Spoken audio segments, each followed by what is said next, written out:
This is Pet Life Radio. Let's talk pets.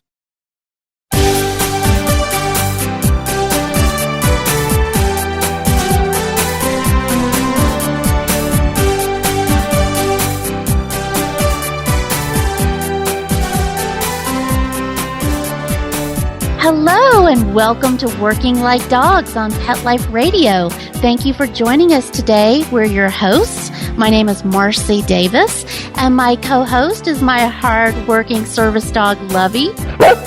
And we're thrilled to be with you today to talk about our favorite subject, working dogs and working animals.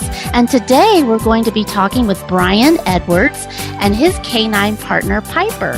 And Piper and Brian are a unique K-9 wildlife control team, and they work at Cherry Capital Airport in Traverse City, Michigan. And Piper is one of only a handful of working K-9 wildlife control dogs. So come right back after these quick messages as we want to learn all about the work that Piper and Brian are doing together. Sit, stay. We'll be right back after a short pause. Well, 4 to be exact.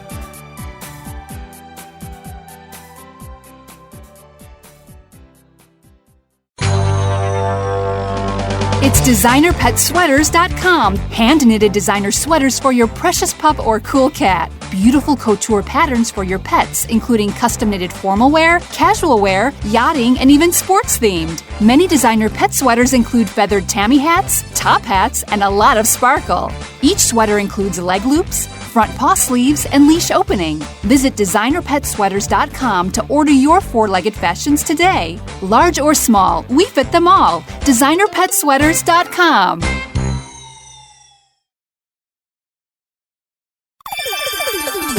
Let's talk pets on PetLifeRadio.com.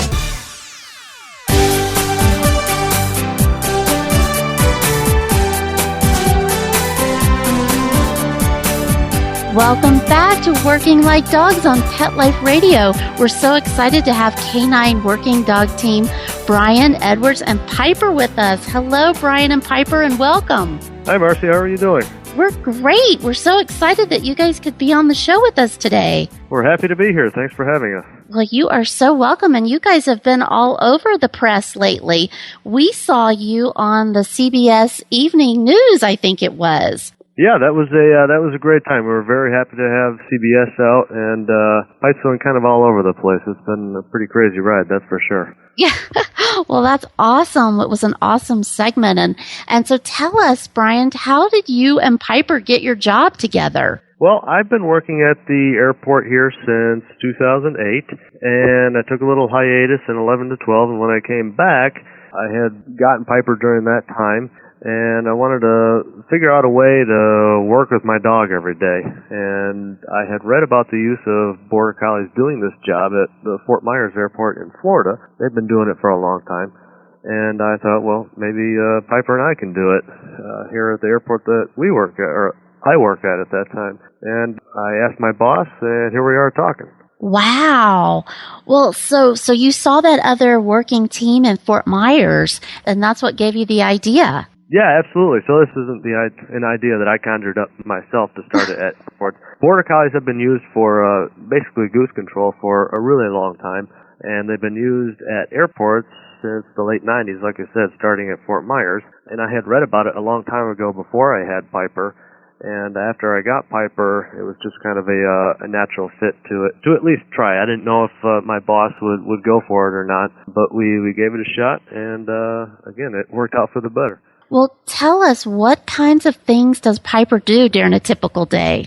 Sure. So what people have mostly seen or would mostly think about them is going after birds, which is sometimes what we do, sometimes not what we do. We're in the summer now, and actually the summertime is our slow time for birds that Piper or Border Collies are effective against. So we do more of hunting of moles and voles, and it's the prey that brings in predators that we don't want to have touch the aircraft. And then in the spring and fall, we do a lot more bird stuff. It's mostly bird stuff, so it's your waterfowl like ducks and geese primarily. And then in the wintertime, we go after the snowy owl, which comes down from the Arctic and makes its home here at the airport. So it's more than just birds. We chase, like I said, in the summertime, we chase mostly the fox. We'll do some coyote chasing, a lot of deer outside the fence just to keep them on the move.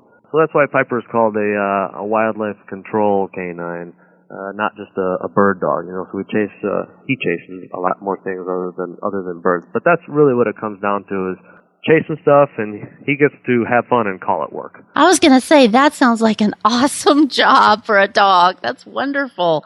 Well, so do you just patrol like the perimeter, or are there certain areas that he goes around and you're with him all the time, or is he on his own? How does that work? Well, yeah. First of all, yes, we're always together. So obviously, we're not going to let a dog. Even though Piper is awesome and he's really smart, and he's a great dog. You would never let a dog on its own around aircraft and stuff. That just wouldn't. We're trying to increase safety. Right. We don't want to cause a safety hazard, right? So right. Yes, I'm always with Piper. But where we go just really depends on the day. The important thing to remember, as far as Piper and I go, Piper is a volunteer. Actually, I volunteered my own personal dog for this use. So only part of my job is wildlife control. So I unfortunately have desk work that I have to do. So I can't get behind on that. We're responsible for a lot of stuff here at the airport other than wildlife. So it really depends on the day. If I'm not busy with that other stuff, then Piper and I can spend more time outside. But if I am busy with that other stuff, then we get to spend less time outside. But basically what we do is one of two things. It's either reactionary or proactive. So we would react because obviously we can't be everywhere all the time. We would react if a pilot calls and tells us something, or the air traffic control tower tells us there's a flock of geese here, or they just saw the fox over here. We would react to that, we'd load up in the truck, rush out there, and take care of the problem. The second half, the other part of what we do, and actually more of what we do, is try to be proactive. So when we have the time, we'll go out and just do our patrol work, which is where Piper is outside of the truck, running around or walking around. That's where he's doing a lot of his hunting work, or detecting holes underneath the perimeter fence, which are usually fox dig underneath the perimeter fence, so I can fill those holes. It's a good mixture of reacting to stuff and trying to be as proactive as we can. Piper's presence out there, and obviously the truck and me and the lights and everything is discouraging the wildlife as well. And so I know that this job is amazing and this is way big fun for him every day, but are there any other rewards that you give Piper whenever he does do his controlling job functions? Not outside when we're doing the work, no. So there's no reward outside. The reason we do that is the ball reward, which is typically what he'll get, is higher in his hierarchy of fun stuff than chasing or doing anything else. The ball is his world. So what we found is when we were doing some of the on-the-job training here to get him used to the noise, we were basically just playing ball because it was his highest reward and he forgot about the noise, basically. Yes. But after he got accustomed to the noise and he was okay with that stressor, and we wanted to start doing the actual chasing here, then we found that with the ball or the reward in the truck, he wouldn't do the other stuff because he knew where the ball was in the truck and he wanted that. So just doing the job for Piper outside is rewarding enough. When he goes and herds a flock of geese away, he makes these big sweeping turns and he's got this big smile on his face. That's why they're bred, right? They're herding dogs. So he's done his job, so that is satisfactory for him. Right. But that being said, inside we play ball all the time inside. So he gets rewarded inside with ball. He plays soccer with our maintenance folks, gets treats and stuff. Everything inside. That's his respite inside. But outside is strictly work. Cool. Well, that's what I was wondering. And I'm sure that it is job satisfaction enough to get to run around and do that kind of work. That's a great point that you made about the ball being inside the truck. I could see that because I know for myself with the service dog, I have to watch that sometimes of where I have a toy and how they differentiate and what they're motivated by, because sometimes it can be too overwhelming and they can't do their job because of it. So thank you for mentioning that. Great point. Yeah, absolutely. So, it's not in a negative way at all. It's just the ball has to be just a little bit more satisfying to him than digging a hole or something. But again, digging a hole is just under the ball. He gets a lot of satisfaction out of it. You know, his face is all dirty, and he's got this big smile on his face. He loves digging the holes, so it's not like, you know, it's not forced labor or anything. It's just slightly under the ball action, which is why we can't have it out there. Right, right. No, that's a great point. So tell us about what kind of training did you do with Piper to get him ready for this work? Well, it was basically all obedience work.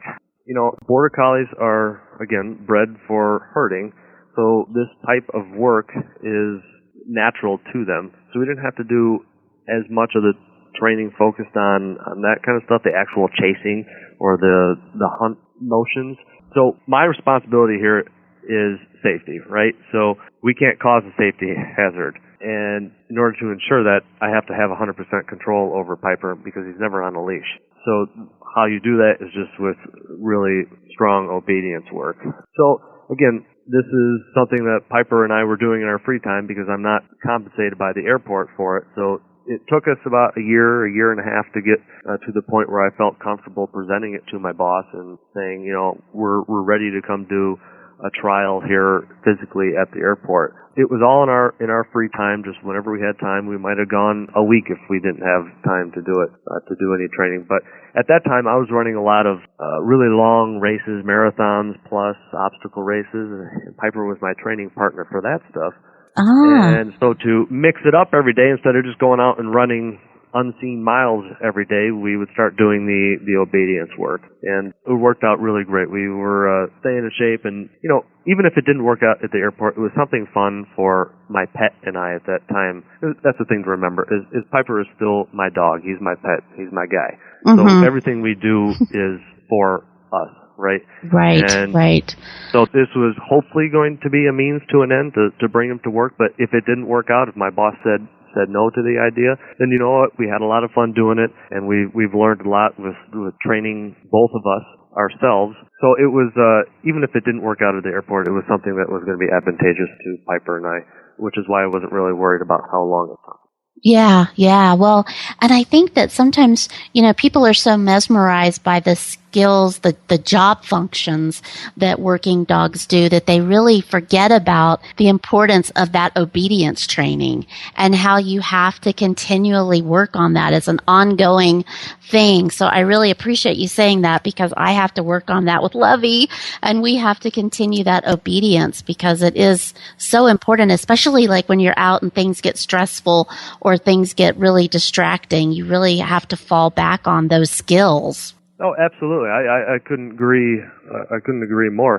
And that's the thing is, for humans, anybody, if you ever tell yourself you're done learning, I think that's a foolish statement. So we always try to do new things. And when we're inside, I've taught him the name of the different rooms, just as something to do to keep his mind going. And it doesn't matter where we are. We'll just do quick obedience drills like you were talking about. But what I focused our training on when we transitioned to airport work was, I'd like to train for, with anything that I do personally, is train for the worst. Hopefully it never happens, but if you do, you've been exposed to it, and hopefully you can react accordingly.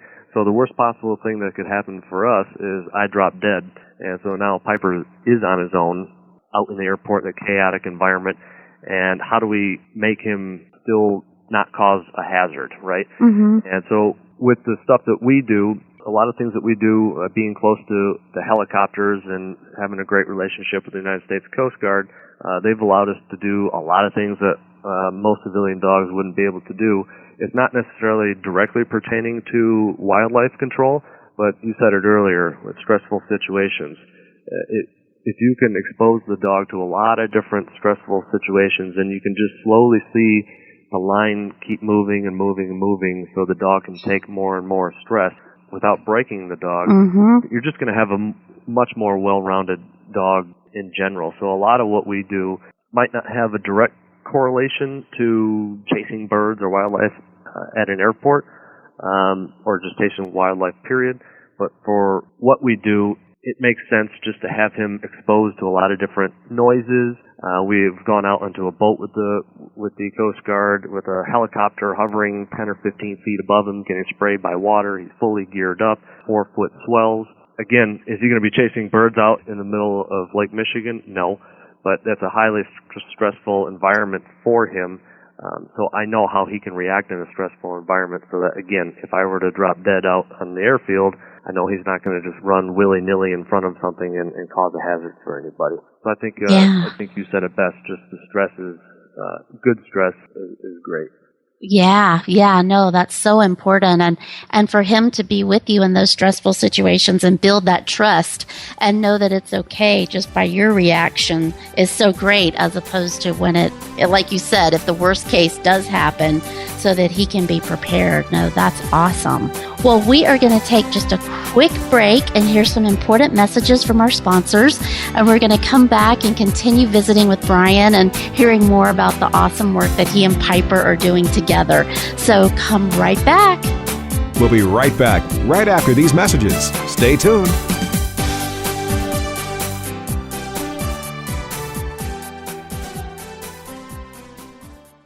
Retrievers, Labradors, Goldens are the main breeds that come through our door, but we'll train anything with 4 legs and a tail. My husband and I own a kennel. We train hunting dogs and also have a boarding and grooming business. Our dogs, they're athletes, and we feed a very quality food. You can't get enzymes in a commercial dog food because they cook it at such a high heat that so much important nutrition is just cooked right out of it. But adding Dynovite to their diet has every single dog in my kennel looking better than they have ever looked. DINOVITE.com. 859-428-1000. Dynovite helps them obtain that better nutrition that is hard to find in commercial foods. The omega-3 fatty acids, zinc. There's flaxseed oil, the seaweed, the kelp. They don't shed as much, and they're all over very healthy dogs. We tell everybody we know about Dynovite. DINOVITE. Dynovite's the bomb. 859-428-1000. 859-428-1000. DINOVITE.com. Hi, I'm Dana Humphrey, the founder of Whitegate PR. We have been specializing in PR and marketing in the pet industry for over 10 years. If you have a pet product or service you would like to promote, give us a call. We can help create awareness for your brand on TV, radio, magazines, newspapers, and blogs. Feel free to reach me directly at 619-414-9307 or learn more on our website at whitegatepr.com or follow us on Facebook.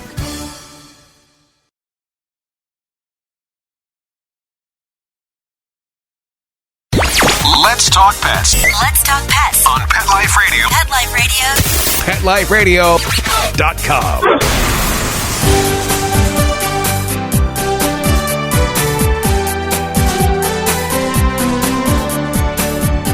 Welcome back to Working Like Dogs, and we're visiting today with Brian Edwards and his K-9 partner Piper. And before the break, we were talking about the amazing training that Piper's been going through and how they deal with stressful situations at an airport. And you mentioned when we first started talking, Brian, about other similar teams, K-9 teams in the country.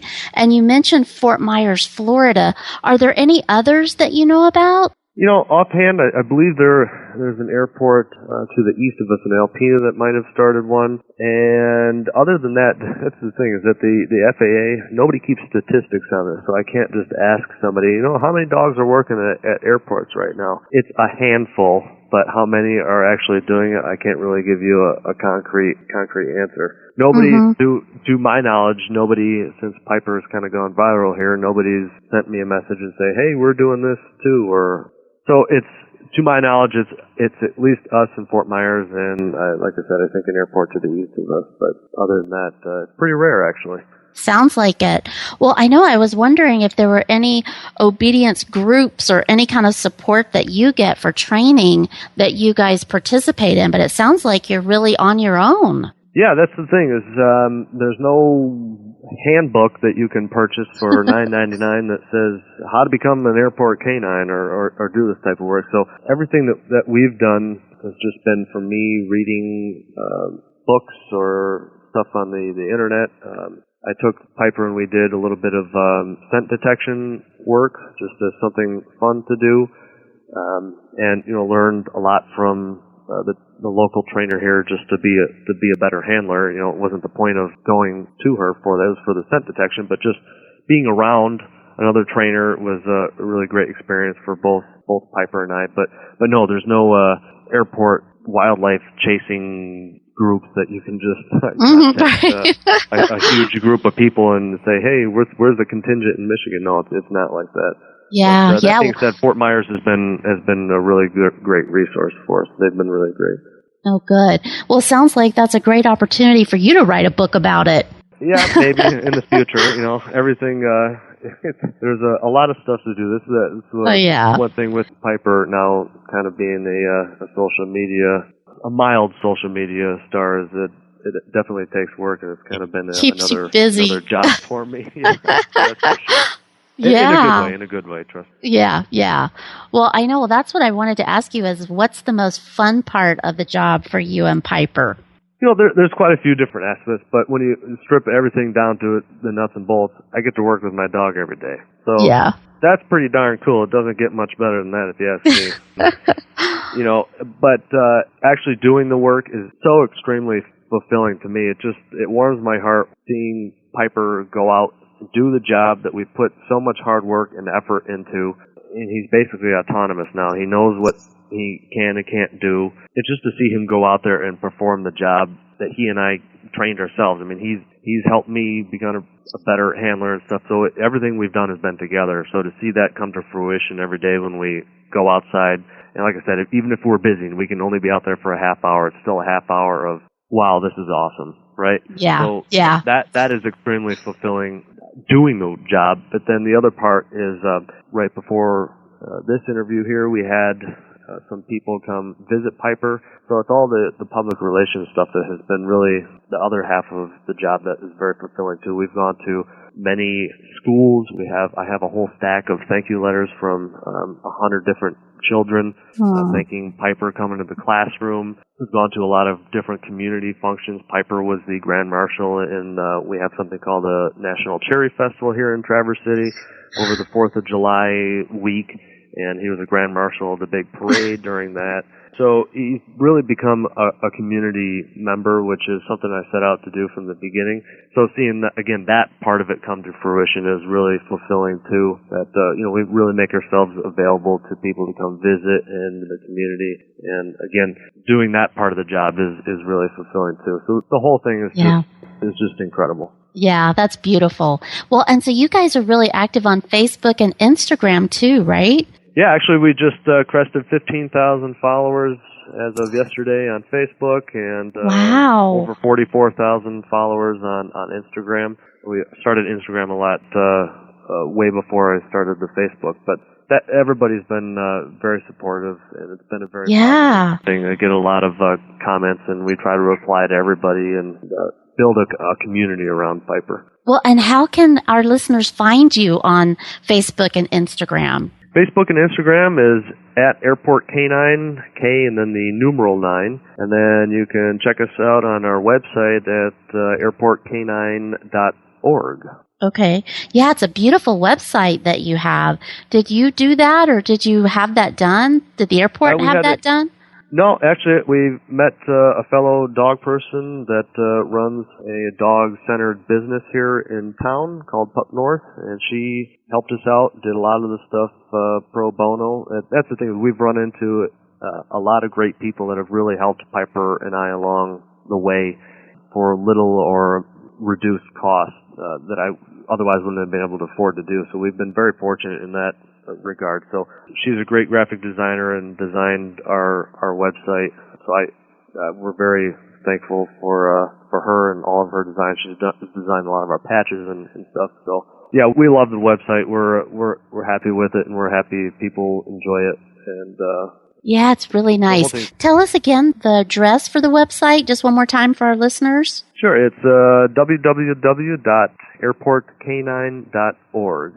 And you can pretty much find everything out about Piper that you want, his gear and all that other good stuff. Okay, awesome. Well, I know you've got some good stuff that I'm sure our listeners would love to check out. So you told us about the most fun part of the job, and you've talked a little bit about this, about the stressful things, but tell us, what's the most stressful part for you and Piper?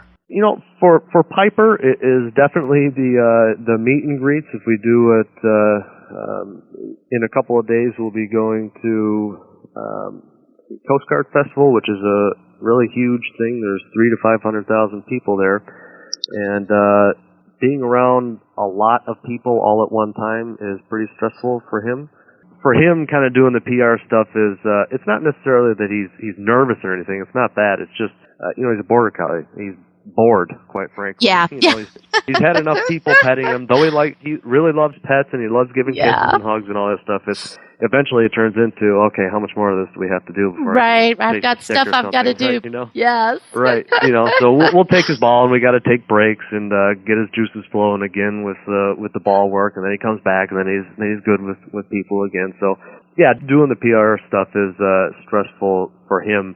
But I guess on my side, like I had said earlier, this is kind of another job for me. So in a good way, it's been pretty successful. The social media has been so far, and I hope to continue that. And the way I hope to continue that is to continue to provide people with the content that I think that they'd like. And to do that, you got to keep doing new things. So we're pretty limited with a small airport here. So it's not like we travel all around the United States getting pictures of Piper at all these different places. I have to really come up with different ideas to do here at the airport, right? So that's kind of stressful for me, trying to be creative and not put out the same content over and over again, right? Yeah. But it's not bad stress. It's good stress, but it's definitely something that, you think about. It's a good problem to have, right? Absolutely. Well, and so did I hear correctly that people can stop by and visit you and Piper? Is that possible? Yes, that's correct. We do that all the time. If it fits within our schedule. So what I tell people is you can send us a message on social media. You can find our contact info on our website. Send me an email, call if you like, and we'll try to set something up. I can't guarantee everyone, but it just depends on our work schedule. But we do a lot of stuff in our free time too. So we try to make ourselves as available as we can. So I know people are only on vacation sometimes for a weekend, and if it happens to be the weekend we're off, then we'll usually try to make the time to come in and make ourselves available to say hi to people. Because, like I said earlier, we try to make a community around Piper, and I really value people's time. If they spend 30 seconds writing a comment on a social media post, if they donate 50 cents, that's time people and money people are putting out of their lives towards some dog in northern Michigan. So it's very important to me to be available and get pictures and have people say hi. I can't tell you the number of smiles that have rolled in and out of our building here, our maintenance building. It's been again really incredible because to me, Piper is not a celebrity. He's Piper. He's my buddy, right? Yeah. So the whole fact that people want to come visit my dog is just something that I kind of have to pinch myself over. That's wonderful. There's people here that want to see you, bud. Yeah. Kids and adults alike. It's again, I can't say it enough. The whole thing is just incredible. Absolutely. Well, it sounds like you both have incredible work ethics and you're just doing a fabulous job. And we're just so glad that you'd spend a little bit of time with us today. Thank you so much for being with us. And thank you for all the work that you're doing, the two of you. It's really amazing. Well, thank you, Marcie, and thank you, everybody. It's been a great experience. Thank you for having us. Yeah, well, we hope you'll come back and tell us more about the work you're doing. And we will definitely put your website and the Instagram and Facebook information up on our website so that our listeners can find you guys and see some of those adorable pictures. I love the picture with the goggles on that Piper has. It's so cute.